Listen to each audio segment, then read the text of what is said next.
ਵਾਹਿਗੁਰੂ ਜੀ ਕਾ ਖਾਲਸਾ ਵਾਹਿਗੁਰੂ ਜੀ ਕੀ ਫਤਿਹ। ਤੁਸੀਂ ਸੁਣ ਰਹੇ ਹੋ ਭਾਈ ਸਾਹਿਬ ਭਾਈ ਵੀਰ ਸਿੰਘ ਜੀ ਦਾ ਨੋਵਲ ਸ਼੍ਰੀਮਾਨ ਭਾਈ ਵਿਜੇ ਸਿੰਘ। ਚੌਥਾ ਕਾਂਡ। ਮਾਪਿਆਂ ਦੇ ਰਾਮ ਲਾਲ ਤੇ ਖਾਲਸਾ ਜੀ ਦੇ ਵਿਜੇ ਸਿੰਘ ਜੀ ਘਰ ਤੋਂ ਨਿਕਲ ਕੇ ਆਪਣੀ ਸਿੰਘਣੀ ਅਰ ਭੁਜੰਗੀ ਸਮੇਤ ਲਾਹੌਰ ਸ਼ਹਿਰ ਦੇ ਉਜਾੜ ਬਾਜ਼ਾਰਾਂ ਥਾਣੀ ਹੁੰਦੇ ਹੋਏ ਇੱਕ ਐਸੇ ਆਦਮੀ ਦੇ ਘਰ ਪਹੁੰਚੇ ਜੋ ਸਿੰਘ ਤਾਂ ਨਹੀਂ ਸੀ, ਪਰ ਜਿਸ ਦੇ ਜੀਵਨ ਦਾ ਸਾਰਾ ਵਤੀਰਾ ਸਿੱਖਾਂ ਵਾਲਾ ਸੀ, ਕੇਵਲ ਕੇਸਾਧਾਰੀ ਨਹੀਂ ਸੀ। ਇਸ ਪੁਰਖ ਨੇ ਆਪਣਾ ਧਰਮ ਇਹ ਬਣਾਇਆ ਹੋਇਆ ਸੀ ਕਿ ਵੇਲੇ ਕੁਵੇਲੇ ਸਿੰਘਾਂ ਨੂੰ ਘਰ ਵਿੱਚ ਲੁਕਾ ਛੁਪਾ ਕੇ ਆਸਰਾ ਦੇਵੇ। ਭਾਵੇਂ ਇਸ ਦਾ ਜੀ ਤਾਂ ਬਹੁਤ ਚਾਹੁੰਦਾ ਸੀ ਕਿ ਕੇਸਾਧਾਰੀ ਸਿੰਘ ਸਜੇ, ਪਰੰਤੂ ਪਰਉਪਕਾਰ ਦੀ ਖਾਤਰ ਤਕਲੀਫ ਝੱਲ ਕੇ ਵੀ ਤੇ ਇਹ ਖਿਆਲ ਕਰਕੇ ਕਿ ਭਾਵੇਂ ਹੋਰ ਜਨਮ ਵੀ ਧਾਰਨਾ ਪਵੇ ਪਰ ਸਿੰਘਾਂ ਦੀ ਸਹਾਇਤਾ ਜ਼ਰੂਰ ਕਰਨੀ ਹੈ, ਇਸ ਨੇ ਆਪਣੇ ਆਪ ਨੂੰ ਸਹਿਜਧਾਰੀ ਦੀ ਸ਼ਕਲ ਵਿੱਚ ਹੀ ਰੱਖਿਆ ਹੋਇਆ ਸੀ। ਉਸ ਸਮੇਂ ਐਸੇ ਕਈ ਹੋਰ ਪਰਉਪਕਾਰੀ ਵੀ ਸਨ ਜੋ ਆਪਣੇ ਅਸੂਲਾਂ ਕਰਕੇ ਤਾਂ ਸਿੱਖ ਸਨ, ਪਰ ਸ਼ਕਲ ਸੂਰਤ ਸਿੱਖਾਂ ਵਾਲੀ ਨਹੀਂ ਰੱਖਦੇ ਸਨ, ਸਗੋਂ ਬਾਹਰਲੀ ਵਰਤੋਂ ਵੀ ਐਸੀ ਰੱਖਦੇ ਸਨ ਕਿ ਜਿਸ ਤੋਂ ਪੱਕੇ ਹਿੰਦੂ ਜਾਪਣ। ਸਿੱਖਾਂ ਨੂੰ ਬਿਪਤਾ ਪਈ, ਪਰ ਇਹ ਲੋਕ ਬਹੁਤ ਮਦਦ ਕਰਦੇ ਸਨ। ਪੰਥ ਦੇ ਦੀਵਾਨਾਂ ਵਿੱਚ ਭੁੱਲਾਂ ਦੀਆਂ ਤਨਖਾਹਾਂ ਵੀ ਬਖਸ਼ਾਇਆ ਕਰਦੇ ਸਨ। ਵਿਜੇ ਸਿੰਘ ਜੀ ਜਦ ਇਸ ਘਰ ਪਹੁੰਚੇ ਤਦ ਲਾਲਾ ਲੀਲਾ ਰਾਮ ਨੇ, ਜੋ ਘਰ ਦਾ ਮਾਲਕ ਸੀ, ਇਹਨਾਂ ਦੀ ਖਾਤਰ ਕੀਤੀ ਅਰ ਆਪਣੀ ਹਵੇਲੀ ਦੇ ਉਸ ਸਥਾਨ ਵਿੱਚ ਉਤਾਰਾ ਦਿੱਤਾ ਕਿ ਜਿੱਥੇ ਕੋਈ ਨਹੀਂ ਪਹੁੰਚ ਸਕਦਾ ਸੀ ਅਰ ਨਾ ਢੂੰਡ ਕਰਨ ਤੇ ਵੀ ਪਤਾ ਲੱਗ ਸਕਦਾ ਸੀ। ਇਹ ਇਸ਼ਨਾਨ ਪਾਣੀ ਕਰਕੇ ਸਭ ਨੇ ਸ੍ਰੀ ਗੁਰੂ ਗ੍ਰੰਥ ਸਾਹਿਬ ਜੀ ਦਾ ਪਾਠ ਕੀਤਾ ਤੇ ਫਿਰ ਪ੍ਰਸ਼ਾਦ ਛਕਿਆ। ਰਾਤ ਦੇ ਵੇਲੇ ਇਸ ਹਵੇਲੀ ਵਿੱਚ 50-60 ਸਿੰਘ ਹੋਰ ਇਕੱਠੇ ਹੋਏ। ਇਸ ਵੇਲੇ ਪੰਥ ਦੀ ਔਖਿਆਈ ਦਾ ਵਰਣਨ ਚੱਲ ਰਿਹਾ ਸੀ ਕਿ ਅੰਮ੍ਰਿਤਸਰ ਵਿੱਚੋਂ ਸਿੰਘ ਕੱਢ ਦਿੱਤੇ ਜਾਣ ਦਾ ਹੁਕਮ ਚਲਾ ਗਿਆ ਹੈ। ਗੁਰਦਾਸਪੁਰ ਤੀਕ ਜਿੱਥੇ ਸਿੰਘਾਂ ਨੇ ਕਬਜ਼ੇ ਕੀਤੇ ਸਨ, ਸਭ ਖੋਹੇ ਜਾ ਰਹੇ ਸਨ। ਗਸ਼ਤੀ ਫੌਜ ਸਾਰੇ ਪੰਜਾਬ ਵਿੱਚ ਫਿਰ ਰਹੀ ਹੈ ਅਰ ਥਾਂ ਥਾਂ ਪੁਰ ਕੱਚੇ ਕੋਠੇ ਪਾ ਕੇ ਚੌਕੀਆਂ ਪਹਿਰੇ ਬੈਠ ਰਹੇ ਹਨ। ਖਾਲਸੇ ਦੇ ਸਾਰੇ ਜਥੇ ਜਿਨ੍ਹਾਂ ਨੇ ਸਿਰ ਕੱਢੇ ਸਨ, ਕਿਤੇ ਕਿਤੇ ਕੁਛ ਡਟੇ ਹਨ, ਪਰ ਕਈ ਬਾਰਾਂ ਬਣਾ ਪਹਾੜਾਂ ਦੀਆਂ ਕੁੱਖਾਂ ਵਿੱਚ ਜਾ ਲੁਕੇ ਹਨ। ਪਰ ਵਿਚਾਰੇ ਗਰੀਬ ਗ੍ਰਹਿਸਤੀ ਕੀ ਕਰਨ, ਮਾਰੇ ਜਾ ਰਹੇ ਹਨ। ਗੱਜਣ ਸਿੰਘ: ਖਾਲਸਾ ਜੀ, ਆਪਨੇ ਅੱਜ ਦਾ ਸਾਕਾ ਨਹੀਂ ਸੁਣਿਆ? ਮੰਜਾ ਸਿੰਘ: ਨਹੀਂ ਜੀ, ਕੀ ਹੋਇਆ? ਗੱਜਣ ਸਿੰਘ: ਸ਼੍ਰੀ ਵਾਹਿਗੁਰੂ, ਸੱਜਣ ਸਿੰਘ ਜੀ ਸ਼ਹੀਦ ਹੋ ਗਏ। ਸਾਰੇ ਸਿੰਘ: ਹੈਂ, ਕੀ ਭਾਈ ਸਾਹਿਬ ਸਾਨੂੰ ਛੱਡ ਗਏ? ਗੱਜਣ ਸਿੰਘ: ਮੈਂ ਤੁਹਾਨੂੰ ਉਹਨਾਂ ਦੀ ਵਿਥਿਆ ਸੁਣਾਵਾਂ। 5 ਦਿਨ ਤੀਕ ਭਾਈ ਹੁਰੀ ਸਿੰਘਣੀ ਤੇ ਪੁੱਤਰਾ ਸਮੇਤ ਕੈਦ ਰਹੇ ਹਨ। ਅੰਨ ਤੱਕ ਉਹਨਾਂ ਨੂੰ ਨਹੀਂ ਦਿੱਤਾ ਗਿਆ। 5 ਦਿਨ ਉਹਨਾਂ ਨੇ ਭੁੱਖ ਤੇ ਕਸ਼ਟ ਵਿੱਚ ਸਹਾਰੇ। ਉਹਨਾਂ ਦੇ ਨਿਆਣੇ ਬਾਲ ਵੀ ਹਾਏ ਭੁੱਖ ਦੇ ਦੁੱਖ ਵਿੱਚ ਕਿਸ ਤਰ੍ਹਾਂ ਬਿਤਾਉਂਦੇ ਰਹੇ, ਅਡੋਲ ਤੇ ਜੇਰੇ ਵਿੱਚ ਰਹੇ ਹਨ। ਬੰਦੀ ਖਾਨੇ ਦਾ ਦਰੋਗਾ ਮਹਿਮਾ ਕਰਦਾ ਨਹੀਂ ਰੱਜਦਾ। ਅੱਜ ਸਵੇਰੇ ਸਭਨਾਂ ਨੂੰ ਮੰਡੀ ਵਿੱਚ ਲਿਆ ਕੇ ਪਹਿਲੇ ਤਾਂ ਉਹਨਾਂ ਦੇ ਦੋਹਾਂ ਪੁੱਤਰਾਂ ਨੂੰ ਉਹਨਾਂ ਦੇ ਸਾਹਮਣੇ ਮਾਰਿਆ, ਫਿਰ ਉਹਨਾਂ ਦੀ ਸਿੰਘਣੀ ਨੂੰ ਸ਼ਹੀਦ ਕੀਤਾ ਅਰ ਸਭ ਤੋਂ ਮਗਰੋਂ ਸਿੰਘ ਹੁਰਾਂ ਨੂੰ ਅਤ ਬੇਦਰਦੀ ਨਾਲ ਸ਼ਹੀਦ ਕੀਤਾ। ਹੱਥ ਪੈਰ ਉਹਨਾਂ ਦੇ ਰੁੱਖ ਨਾਲ ਕੱਸ ਦਿੱਤੇ ਸਨ। ਹਿੱਲਣ ਜੋਗੇ ਤਾਂ ਸਨ ਹੀ ਨਹੀਂ। ਹੇ ਕਰਤਾਰ, ਖਲਕਤ ਤਰਾਸ ਤਰਾਸ ਕਰ ਉੱਠੀ ਅਰ ਜਣਾ ਖਣਾ ਇਹੋ ਕਹਿ ਰਿਹਾ ਸੀ ਕਿ ਹੁਣ ਮੁਗਲਾਂ ਦਾ ਰਾਜ ਕੋਈ ਦਿਨ ਦਾ ਪ੍ਰਾਹੁਣਾ ਹੈ। ਬਹੁਤ ਸਾਰੇ ਲੋਕ ਤਾਂ ਵੇਖ ਨਹੀਂ ਸਕੇ, ਨੱਸ ਗਏ, ਪਰ ਭਾਈ ਜੀ ਕਿਸ ਪ੍ਰੇਮ ਨਾਲ ਪਾਠ ਕਰਦੇ ਸਨ। ਛੇਕੜ ਆਵਾਜ਼ ਚੁੱਪ ਹੋ ਗਈ। ਸਿੱਖੀ ਸਿਦਕ ਕੇਸਾਂ ਸੁਆਸਾਂ ਨਾਲ ਨਿਭ ਗਿਆ। ਇਹ ਦਰਦਨਾਕ ਸਮਾਚਾਰ ਸੁਣ ਕੇ ਸਭ ਦੇ ਕਲੇਜੇ ਕੰਬ ਗਏ। ਅੱਖਾਂ ਵਿੱਚ ਜਲ ਤੇ ਦਿਲਾਂ ਵਿੱਚ ਰੋਹ ਭਰ ਗਿਆ। ਆ ਬਣੀ ਦਾ ਕੀ ਦਾਰੂ? ਮੱਝਾ ਸਿੰਘ: ਸਿੰਘ ਜੀ, ਭਾਈ ਸਾਹਿਬ ਫੜੇ ਕੀਕਰ ਗਏ। ਗੱਜਣ ਸਿੰਘ: ਉਹ ਸੁਕੜੀ ਪ੍ਰੇਤ, ਉਸਨੇ ਵਿਸਾਘਾਤ ਕੀਤਾ ਹੈ।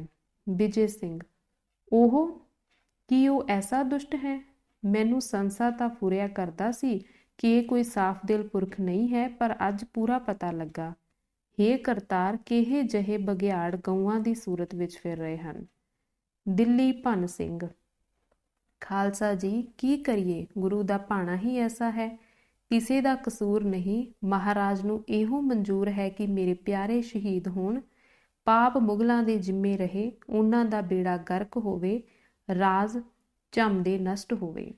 ਮੁਗਲ ਦਮਨ ਸਿੰਘ ਜੀ ਸੱਚ ਹੈ। ਹੁਣ ਦੱਸੋ ਕਿ ਕੀ ਇਹ ਹਾਲ ਏਦਾਂ ਹੀ ਰਹੂ?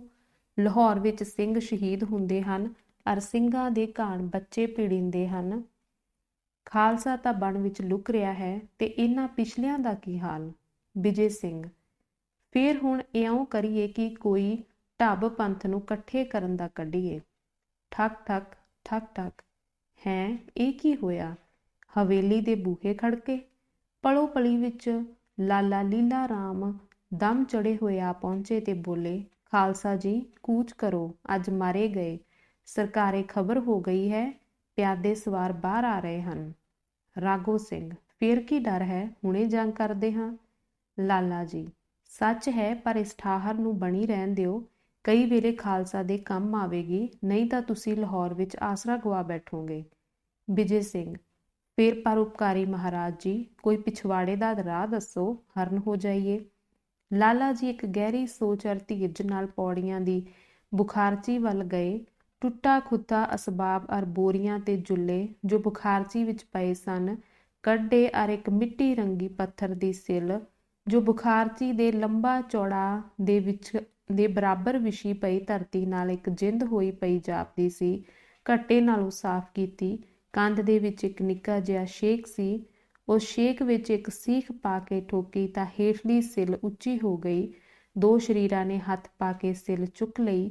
ਹੇਠਾਂ ਇੱਕ ਲੋਹੇ ਦੀ ਚੱਦਰ ਵਿਛੀ ਹੋਈ ਸੀ। ਇਸ ਦੇ ਵਿੱਚ ਫਿਰ ਇੱਕ ਨਿੱਕਾ ਜਿਹਾ ਛੇਕ ਸੀ, ਜਿਸ ਵਿੱਚ ਸਲਾਈ ਫੇਰਨ ਨਾਲ ਲੋਹੇ ਦੀ ਚੱਦਰ ਵਿੱਚੋਂ ਦੋ ਤਖਤੇ ਹੋ ਗਏ। ਇਹ ਬੂਹਿਆਂ ਵਾਂਗ ਹੇਠਾਂ ਖਿਸਕ ਕੇ ਕੰਧ ਨਾਲ ਜਾ ਲੱਗੇ ਅਰ ਖੂਹ ਜਿਹਾ ਪ੍ਰਤੀਤ ਹੋਣ ਲੱਗਾ। ਬੜੀ ਫੁਰਤੀ ਨਾਲ ਖਾਲਸੇ ਜੀ ਨੂੰ ਸੈਨਤ ਕਰਕੇ ਲਾਲਾ ਜੀ ਨੇ ਹੇਠਾਂ ਉਤਾਰਿਆ ਅਰ ਇਹ ਸੁਗੰਧ ਦਿੱਤੀ ਕਿ ਕਦੀ ਜਿਉਂਦੇ ਜੀ ਇਸ ਸੁਰੰਗ ਦਾ ਨਾਮ ਨਹੀਂ ਲੈਣਾ।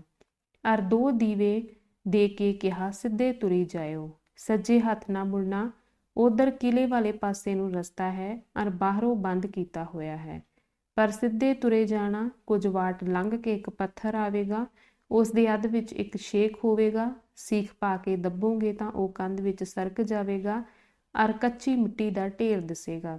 ਇਸ ਨੂੰ ਧੱਕੇ ਨਾਲ ਡੇਗ ਕੇ ਬਾਹਰ ਨਿਕਲ ਕੇ ਸਾਰੇ ਜੀ ਸੰਭਾਲ ਲੈਣੇ। ਫਿਰ ਉਸ ਸਿੱਖ ਨੂੰ ਜੋ ਕੰਧ ਵਿੱਚ ਸਰਕੀ ਹੋਈ ਹੋਵੇਗੀ, ਉਸ ਦੇ ਬਾਹਰਲੇ ਉਬਾਰ ਤੋਂ ਫੜ ਕੇ ਖਿੱਚਣਾ, ਉਹ ਤੁਰ ਪਵੇਗੀ।